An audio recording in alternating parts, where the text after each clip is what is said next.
The chassis on my camper trailer is an Australian Army No. 5 military trailer, and it's got leaf spring suspension, and the actual chassis, well, the actual trailer was built in 1963, 1964.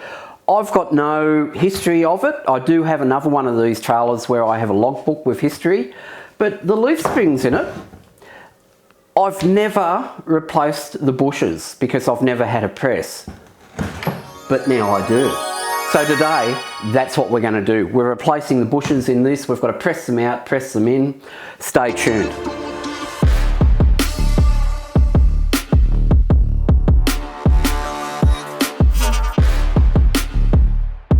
Hey guys, I'm Daryl and welcome to the channel. Now today, the leaf springs in the camper trailer. As I said in the intro, it's a No. 5 Australian Army military trailer. I've never replaced the bushes in the leaf springs because one, whilst I was building it, you couldn't get them. But now, McKay Rubber, who manufacture them in Queensland, Australia, are producing them.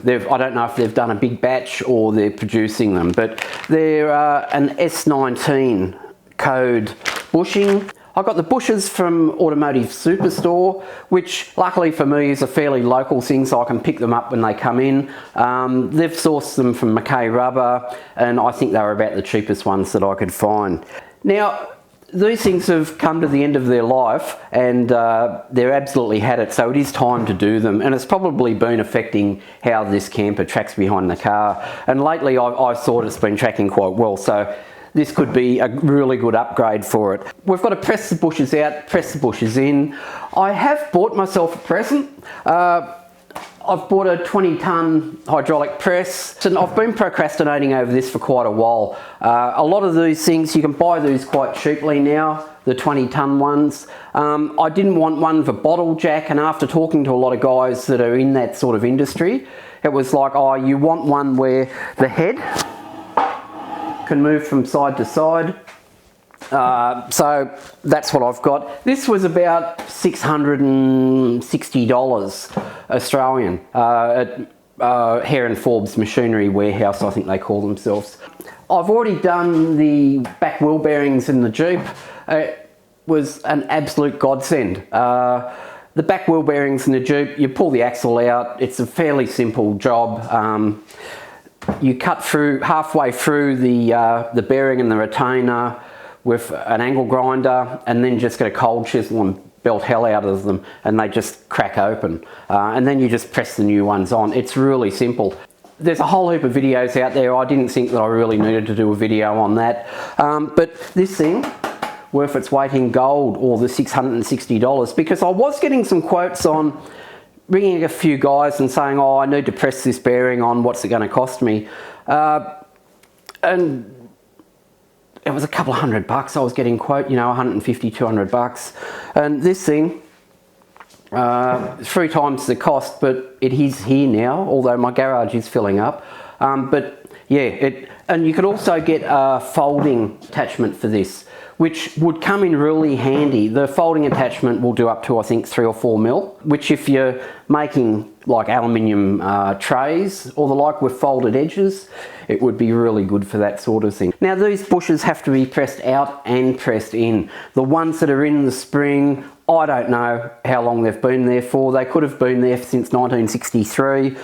They've come to the end of their life. As you can see for yourself, they are absolutely shot. So this will possibly be a really nice handling upgrade for the camper, because what's in there wouldn't be good. But if you've got something like this type of chassis, when you see this sort of stuff available, just buy them. I'm on a Facebook group for these No. 5 trailers, and there was a time when these bushes weren't available at all. There's a couple of guys that are using urethane bushes. They've got a hack for those, but these aren't all that expensive. And if you do have a press, which I do have now, they're pretty simple to press in and press out. As I said, I don't know when these were done. They could be really difficult to press out. I'm just using a couple of sockets to press them out. I've got one here which is the exact diameter of the outer, or it's slightly smaller. So it actually presses on the outer and gets it out. So let's get into it.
Now to start this off, I've got a large socket underneath that holds the inside of the spring because it's got the military wrap on it.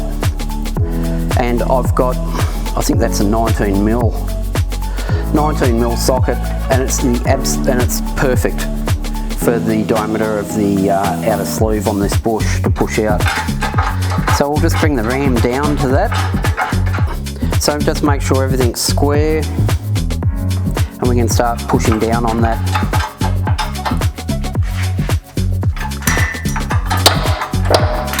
And you can hear it starting to push out.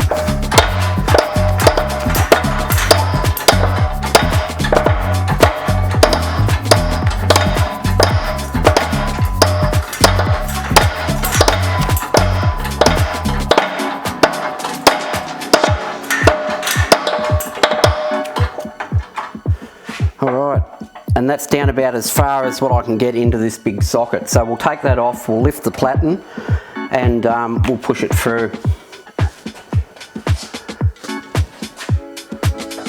And you can see how much this is pressed out already.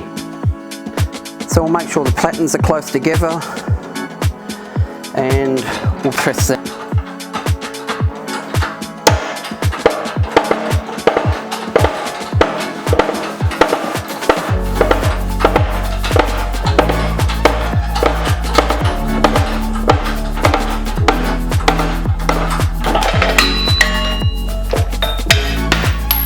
And that one's done.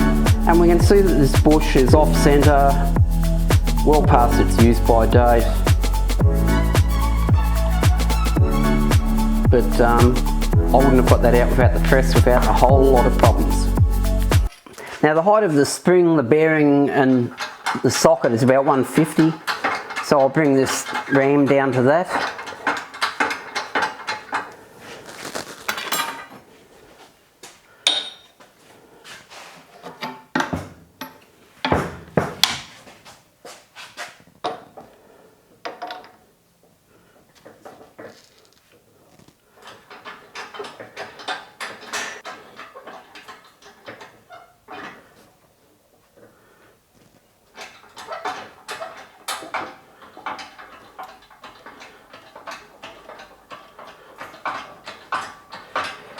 And you can see it pressing in this bush.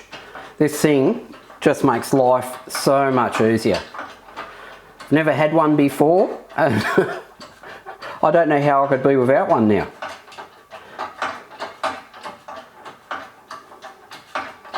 It's amazing the little amount of money now that professional tools can cost you.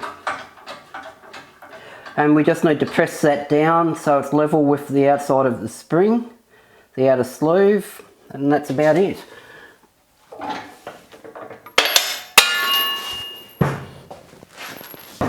You've got to be really happy when you've gone inside and explained that you need another piece of equipment for the garage because the wheel bearings are shot on the Jeep and these bushes are done.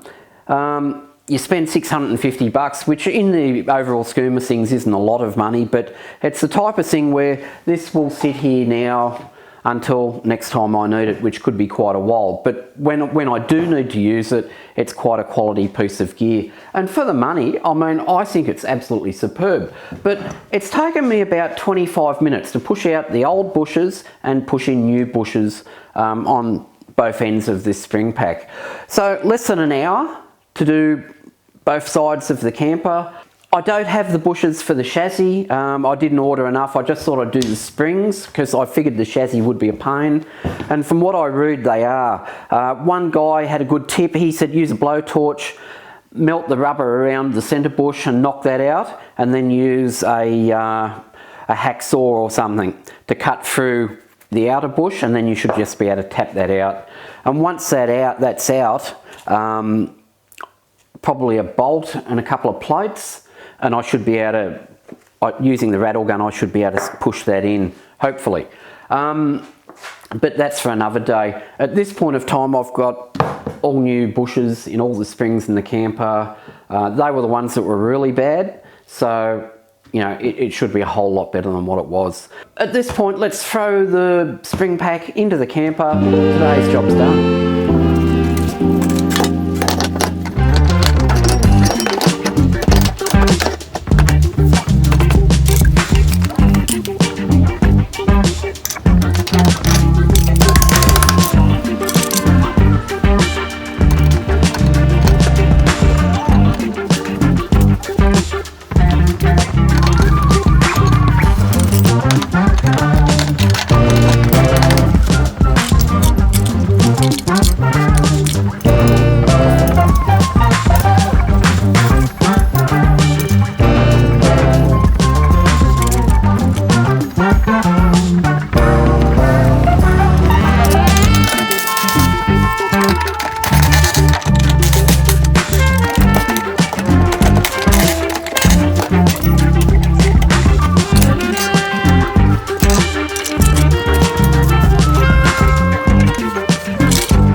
the camper's all back together and ready for another trip.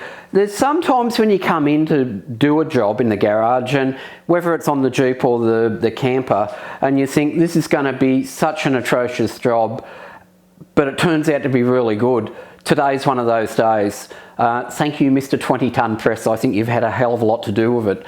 So that's it for today, guys. I hope you enjoyed that. I've had a good time. I mean, I would need to go and get clean, but I've had a good time. So thank you for watching. Hope you enjoyed it, and we'll see you next time. Bye now.